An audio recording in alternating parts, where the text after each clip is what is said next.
দুর্গত ক্যাম্পে শিশুর জন্ম উপলক্ষে আসন্না ফাউন্ডেশন ভালো খাবারের আয়োজন করেছে। এটা কিভাবে জায়েজ হতে পারে? শনিবার আর বুধবার নাকি নখ কাটা যায় না, এটা কি সত্য? ঘুমানোর জায়গায় নামাজ পড়লে নামাজ হবে কিনা? ভাদ্র মাসে মেয়ে বিয়ে দিলে অমঙ্গল হয় বলে গ্রামাঞ্চলে শোনা যায়, এটা কি সঠিক? আমাদের এলাকায় কিছু মানুষ বলে কবরে মাটি দিলে তিনি 3 মুষ্টি দিতে হবে, এর কম দেওয়া যাবে না, এটা কি ঠিক? 4 রাকাত নামাজ ভুলে 3 রাকাত পড়ে সালাম ফিরিয়ে ফেললে করণীয় কি? কোন মহিলা অন্তঃসত্ত্বা থাকা অবস্থায় তার কোনো আত্মীয় মারা গেলে তাকে দেখতে দেওয়া হয় না, এতে নাকি মৃত ব্যক্তির কষ্ট হয়। আসলে কি অন্তঃসত্ত্বা অবস্থায় মৃত ব্যক্তিকে দেখার পরে নিষেধাজ্ঞা আছে? জোহরের সুন্নতের 3য় রাকাতে থাকা অবস্থায় জামাত শুরু হয়ে গেলে করণীয় কি? চলুন তাহলে আর বিলম্ব না করে আমরা প্রশ্নোত্তর আলোকিত প্রবেশ করি। আমাতুল্লাহ হাফেজ আপনি লিখেছেন, শনিবার আর বুধবার নাকি নখ কাটা যায় না, এটা কি সত্য? নখ কাটার নির্দিষ্ট কোনো দিনক্ষণ নাই যে এই সময় নখ কাটতে হবে বা এই সময় নখ কাটা যাবে না। সারা সপ্তাহের যে কোনো সময় যে কোনো দিন রাতে দিনে আপনি নখ কাটতে পারবেন। শুক্রবার নখ কাটাকে কেউ কেউ মুস্তাহাব বলেছেন, কোন সালাফের আমল রয়েছে। এর বাইরে আসলে এটাকে সুন্নাহ বা ওই দিনই কাটতে হবে এমন কোনো বাধ্যবাধকতা নেই, আর নিষেধাজ্ঞা তো কোনো দিনের জন্যই নাই। প্রায় শনিবার বুধবারে নখ কাটা যাবে না মর্মে কথা যদি কেউ বলে থাকেন, সেটি নিচকে কুসংস্কার এবং দলিলবিহীন একটি কথা। এমনি আবুল হোসেন আপনি লিখেছেন, ঘুমানোর জায়গায় নামাজ পড়লে নামাজ হবে কিনা? যে জায়গাটা আপনি ঘুমিয়ে থাকেন বা শুয়ে থাকেন বা যেটা আপনার শোয়ার ঘর, শোয়ার জায়গা, সেখানে নামাজ পড়েছেন, যদি পবিত্র হয়, পাক হয়, নামাজ হয়ে যাবে, কোনো অসুবিধা নেই। তবে নামাজের যাতে মনোযোগ থাকে সেরকম জায়গা থাকা উচিত। ধরুন সেখানে ঘুমানোর জায়গা, সেখানে হয়তো কালারফুল না বিছানা টিছানা আছে, সেটা আপনার মনোযোগ নষ্ট হতে পারে, এরকম হলে সেখানে বিছানা বিছিয়ে নিবেন, জানাজ বিছিয়ে নিবেন, বা এমন কিছু বেছে নিবেন যে আপনার মনোযোগকে নষ্ট না করে। এমনি মুস্তাফিজুর রহমান লিখেছেন, তেলাওয়াতের সেজদার বিধান কি? যদি সেজদা না করা হয় তাহলে কি গুনাহ হবে? ভাই মুস্তাফিজুর রহমান, তেলাওয়াতের সেজদা দেওয়া ওয়াজিব। আপনি কোরআন কারীমের সেজদার যে আয়াতগুলোতে সেজদা বিষয়ক নির্দেশনা রয়েছে এবং তার পাশে সেজদা লেখা আছে, এগুলো তেলাওয়াত করলে আপনাকে সেজদা দিতে হবে। আর সেজদা যদি আপনি না করেন, যেহেতু ওয়াজিব, অতএব ওয়াজিব তরকের গুনাহ হবে। জান্নাতুল ফেরদাউস লিখেছেন, কোন মহিলা অন্তঃসত্ত্বা থাকা অবস্থায় তার কোনো আত্মীয় মারা গেলে তাকে দেখতে দেওয়া হয় না, এতে নাকি মৃত ব্যক্তির কষ্ট হয়। আসলে কি অন্তঃসত্ত্বা অবস্থায় মৃত ব্যক্তিকে দেখার পরে নিষেধাজ্ঞা আছে?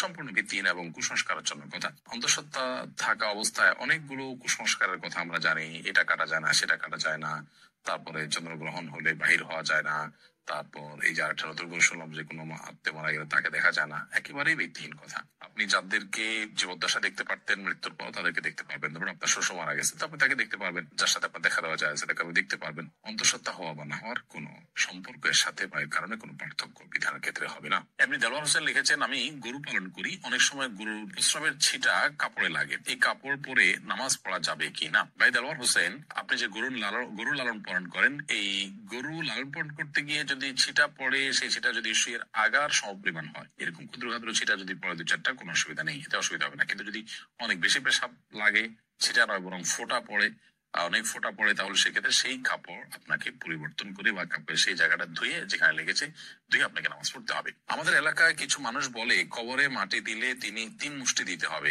এর কম দেওয়া যাবে না, এটা কি ঠিক? না, এরকম কোনো বাধ্যবাধকতা নেই যে কবরে মাটি 3 মুষ্টির কম দেওয়া যাবে না, দিলে কোনো হবে এমন কোনো কথা নেই। কবরে মাটি আপনি 3 মুষ্টি, 5 মুষ্টি, 7 মুষ্টি, 6 মুষ্টি, যা খুশি দিতে পারেন। এমনকি মুষ্টিতে দিতেই হবে এমন কোনো বাধ্যবাধকতাও নেই। আপনি কোদাল দিয়ে দিতে পারেন, অন্য কোনো ভাবে দিতে পারেন।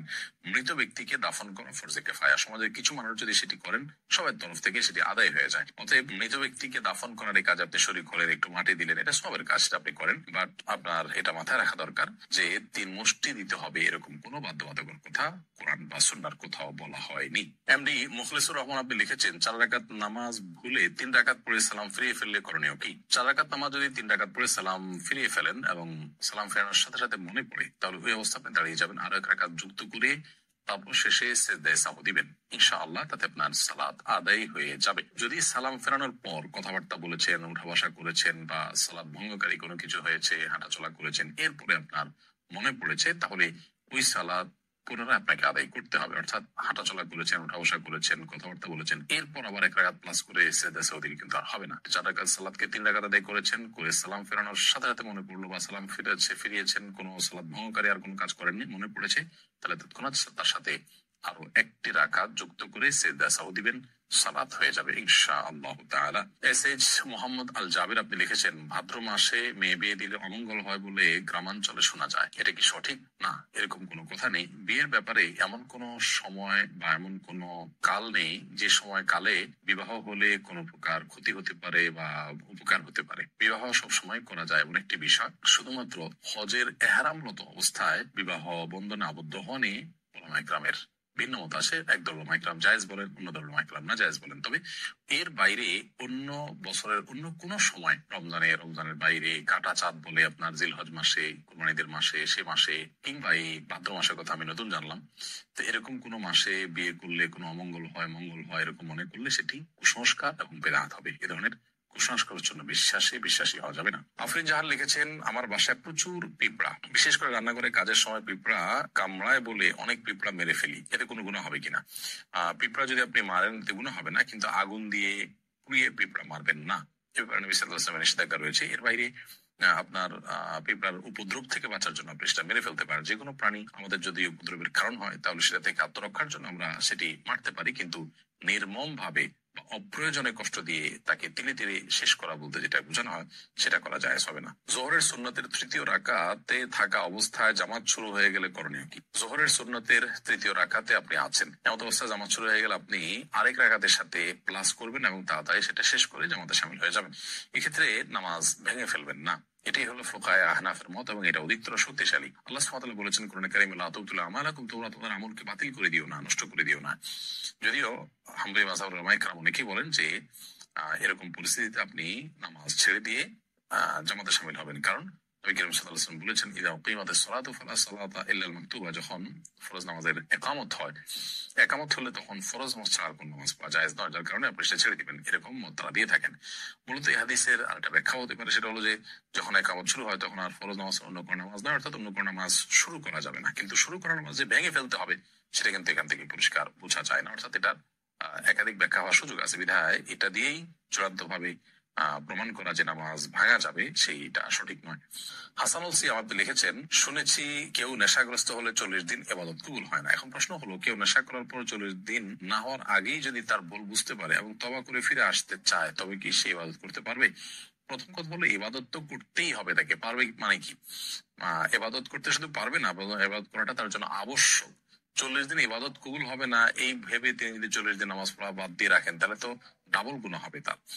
কবুল না হওয়ার দুইটা অর্থ আছে, একটা অর্থ হলো যে বিশুদ্ধই হবে না, আরেকটা হলো যে ইবাদত করেছেন সেটা কাগজে কলমে বিশুদ্ধ হয়েছে, বাট আল্লাহ তাআলার কাছে সেটা অ্যাকসেপ্টেবল হবে না। তো এখানে নেশাগ্রস্ত হলে 40 দিন ইবাদত কবুল হবে না মানে দ্বিতীয়টা উদ্দেশ্য, অর্থাৎ আপনি সঠিকভাবে যথাযথভাবে করে থাকলে আপনার নামাজ হয়ে গেছে, বাট আল্লাহর কাছে সেটা কাউন্টেবল হবে না, অ্যাকসেপ্টেবল হবে না। এখন প্রশ্ন করতে পারে, আল্লাহর কাছে অ্যাকসেপ্টেবল না হলে করে লাভ কি?